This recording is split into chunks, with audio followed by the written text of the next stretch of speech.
Assalamualaikum warahmatullahi wabarakatuh. Jumpa kembali dengan Suasana Pedesaan Indonesia. Baik teman-teman, seperti biasa kita selalu saja mereview keindahan-keindahan dalam pedesaan, kemudian juga wisata-wisata yang ada di desa, begitu juga tentang berita-berita atau informasi dari pedesaan.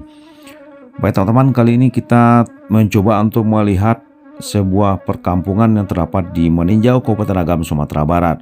Kampung ini lebih dikenal dengan Kampung Mati. Kenapa disebut Kampung Mati? Karena dulunya di sini merupakan tempat pemukiman penduduk yang sangat ramai sekali, dan menurut informasi yang kami terima, dulunya di sekitar daerah ini disebut Kubu Gadang, itu banyak sekali rumah yang terdapat, bahkan hampir lebih dari 150 buah rumah yang ada di sini. Selain itu juga kampung ini juga merupakan kampung tertua di Meninjau, yaitu Kampung Kubu Gadang ini. Jadi masyarakat Meninjau itu banyak sekali yang berasal dari daerah ini, dan juga banyak sekali cerita-cerita masa lalu tentang sejarah di masa penjajahan Belanda dulu. Dan kampung ini merupakan tempat sebuah pemukiman yang sangat ramai sekali di daerah Meninjau ini sebelum kampung ini ditinggalkan dan menjadi sebutan Kampung Mati. Dan seperti ini, bila Anda mau menuju kampung ini, Anda bisa terus ke Meninjau atau ke Danau Meninjau. Kemudian bila Anda berada di Pasar Meninjau, Anda belok kiri menuju Jalan Lingkar Danau Meninjau. Kemudian Anda juga bisa menuju tempatnya pesantren Buya Hamka. Dari pinggiran jalan Anda menempuh jarak sekitar 3 km dengan menanjak. Tentunya perlu kendaraan yang mumpuni untuk mencapai daerah ini. Seperti ini bisa kita lihat juga, kami pergunakan drone. Hanya tersisa beberapa buah rumah yang terdapat di daerah ini. Kebetulan kami juga berada di sekitar, kalau dulunya juga kami lihat di sini adalah kantor kepala desa Kubu Gadang. Baik teman-teman, seperti ini ya suasana alamnya. Memang di sekitarnya masih banyak hutan-hutan yang masih asri, dan ini juga tentunya hutan ini juga merupakan penyangga Danau Meninjau dengan program pemerintah atau SAFE Danau Meninjau. Jadi hutan ini merupakan, karena di bawah dari perbukitan ini banyak sekali rumah-rumah penduduk, jadi memang hutan ini sengaja diselamatkan. Baik, menurut informasi yang kami terima di saat kami berada di sini, dulunya masyarakatnya sangat ramai sekali, dan kampung ini ditinggalkan karena masyarakatnya mengalami kesulitan tentang sumber air bersih, yang berawal dari terjadinya galodo atau longsoran yang memutuskan aliran sumber air bersih ke kampung ini, sehingga untuk perekonomiannya sangat sulit. Untuk lahan pertanian tidak bisa dialiri air, begitu juga untuk air konsumsi, maka masyarakatnya lebih memilih pindah ke desa di bawahnya, ke pinggiran Danau Meninjau, dan bahkan juga ada yang pergi merantau, sehingga kampung ini menjadi Kampung Mati atau yang ditinggalkan penduduknya. Tapi kalau kami lihat di sini teman-teman semua, kali ini ada sebuah masjid, dan juga ini disebut, lebih dikenal, ini adalah sebuah bangunan rumah tabuh, di mana tabuh itu ada tabuh.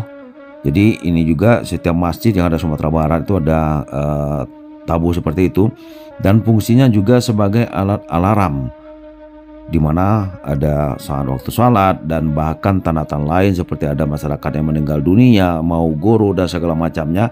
Alat tabuh ini dipergunakan dengan cara membedakan pukulan atau jumlah pukulan, membedakan di masing-masing tanda-tanda yang diberikan kepada masyarakat.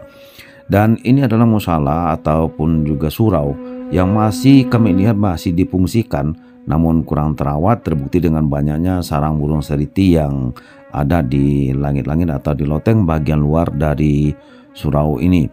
Kalau kita lihat bangunan suraunya cukup bagus dan permanen. Ini membuktikan bahwa di sininya masyarakatnya saling bahu-membahu, dan bahkan secara bergotong royong dengan kemauan tinggi bisa membangun surau yang seperti ini walaupun jauh dari pinggiran jalan raya, dan ini sudah menggunakan bahan semen. Jadi bisa kita bayangkan bagaimana kehidupan masyarakatnya. Sekarang kita coba melihat di bagian dalam surau ini terdapat kami lihat masih sangat bagus dan layak pakai, dan nuansa islaminya masih terasa. Kalau bagian laki-lakinya seperti juga masih bagus. Mungkin di dalamnya mungkin masih dirawat karena ada beberapa keluarga, satu keluarga atau dua keluarga yang kami dapat informasi masih tinggal di sini, dan mungkin ini masih juga difungsikan. Baik teman-teman, tentunya dengan melihat bangunan, dan kalau ini adalah bangunan yang sudah mungkin beberapa tahun ini dipergunakan, namun informasi perkampungan ini ditinggalkan semenjak tahun 2000. Kampung ini ditinggalkan oleh masyarakatnya untuk membawa nasib dan peruntungan, mungkin mencari tempat pemukiman yang lebih baik dan juga merantau. Kalau kita lihat di sini teman-teman ya, rumah-rumah yang ada walaupun telah ditumbuhi rumput-rumputan, kemudian ada sama-sama belukar lainnya, tapi bisa kita lihat, bisa di sini tercermin sekali bagaimana kemakmuran masyarakatnya di sini dengan terbukti rumah-rumah yang begitu bagus, begitu rapi dengan desain yang serba tradisional namun kokoh di saat itu. Jadi bisa kita bayangkan di sini memang terdapat kehidupan yang dulunya sangat makmur, sangat kental sekali nuansa sosialnya, sosial masyarakatnya. Ya teman-teman, seperti ini masih rumah-rumahnya memang banyak pada umum bertingkat dua ya seperti ini, dan memang kalau kami lihat di daerah Maninjau ini rumah-rumah yang model-model lama itu memang di dinding bagian bawah atau masih mempergunakan seng. Ya inilah sebuah rumah penduduk yang telah ditumbuhi atau oleh tanaman liar seperti ini. Dan juga masyarakatnya sekarang ini bersama dengan pemerintahan telah membangun jalan untuk menuju daerah ini, dan juga ada beberapa masyarakat yang telah kembali berkebun di sini. Jadi kita harapkan juga suatu saat nanti tempat ini bisa difungsikan kembali sebagai perkampungan, karena ini juga merupakan perkampungan tertua yang ada di Maninjau. Sudah pasti di sini banyak sekali nilai-nilai historinya, nilai sejarahnya, cerita-cerita masa lalu tentang Maninjau. Baik teman-teman, kita coba memasuki beberapa rumah di sini ya. Mungkin bisa ya teman-teman lihat di sini kehidupan seperti kami sampaikan di awal tadi, kehidupan yang merupakan suatu kehidupan yang sangat makmur sekali, karena ada rumah yang semi permanen. Nah seperti ini bangunannya. Jadi kalau di masa itu ini bangunan yang sudah cukup bagus, cukup mewah, dan cukup dengan harga yang lumayan tinggi, bisa membangun rumah seperti ini di tahun-tahun masa-masa itu, ya di tahun 80-an dan di tahun 2000-an.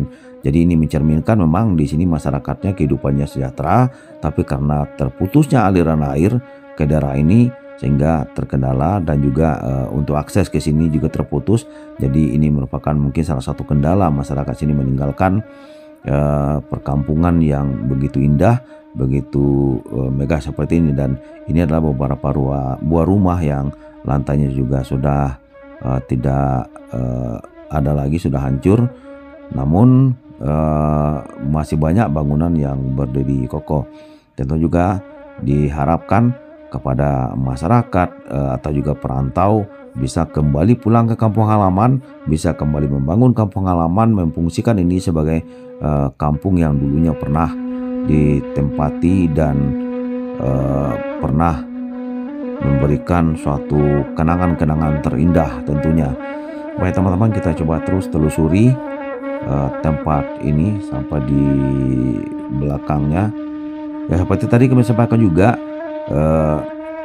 di awal-awal tahun 80-an sampai di tahun 2000-an. Jadi kampung ini begitu kosong itu mulai di tahun 2000-an. Namun sekarang ada dua keluarga yang tinggal di sini, Dan menurut informasi yang kami terima, yaitu beliau ini sudah disuruh pulang oleh anaknya dan beliau tidak lagi bisa bekerja dan hanya menerima kiriman-kiriman dari perantau. Baik teman-teman, ini ada juga beberapa buah bangunan yang kayaknya sudah hampir roboh. Dan ya, mengingat di sini memang potensi alamnya yang cukup bagus, cukup luas, dan di sini juga kami temui seperti tanaman kulit manis, buah pala, cengkeh, dan lain-lain. Tentunya suatu saat kelak bisa ini difungsikan. Nah, ini juga ada sebuah belanga, karena di Sumatera Barat itu memasak gulai dengan belanga itu dulunya memang merupakan suatu alat yang harus ada di masing-masing rumah, karena memang masakan tradisional dulunya dengan belanga itu memang rasanya sangat berbeda dengan cara pola masak di zaman-zaman sekarang ini. Semuanya masih serba alami. Nah, ini juga bisa kita lihat di bagian bawahnya itu telah mempergunakan batu dan semen. Jadi di sini bisa kita nilai kemampuan masyarakatnya baik dulunya dalam bidang perekonomian itu sudah cukup bagus dan cukup baik. Ya, mungkin dengan kendala itulah mereka memutuskan untuk meninggalkan kampung ini, pindah ke kampung di bawahnya di pinggiran Danau Meninjau, atau juga mungkin memilih untuk merubah nasib dan kehidupan, memilih untuk merantau. Ya teman-teman, tentunya bagi Anda yang baru saja menemukan channel ini, silakan Anda lihat-lihat juga video-video yang telah kami upload, sepertinya Tanah Kelahiran Buya Hamka, kemudian keindahan-keindahan bersa yang ada di sekitar Danau Meninjau. Oke teman-teman, ini juga bisa teman-teman lihat ya. Saya juga tidak bisa membayangkan betapa damainya di daerah ini, betapa indahnya kehidupan di sini di zaman-zaman dulunya sebelum kampung ini ditinggalkan. Nah, seperti kami sampaikan tadi, ini sudah beberapa bahagian lahan yang sudah kembali dimanfaatkan oleh masyarakat untuk ditanami dan difungsikan kembali. Ya, seperti juga kami sampaikan, di saat kami melewati ini jalannya sudah banyak yang dicor, banyak yang sudah di beton. Baik teman-teman, demikian saja jumpa kita. Sampai jumpa dengan video-video berikutnya. Mohon maaf kalau ada kesalahan penyampaian kami dan informasi yang kami berikan di sini, karena kami tidak terlalu banyak mendapatkan informasi-informasi tentang desa Kubu Gadang ini, atau kampung Kubu Gadang ini. Sampai jumpa dengan video berikutnya. Assalamualaikum warahmatullahi wabarakatuh.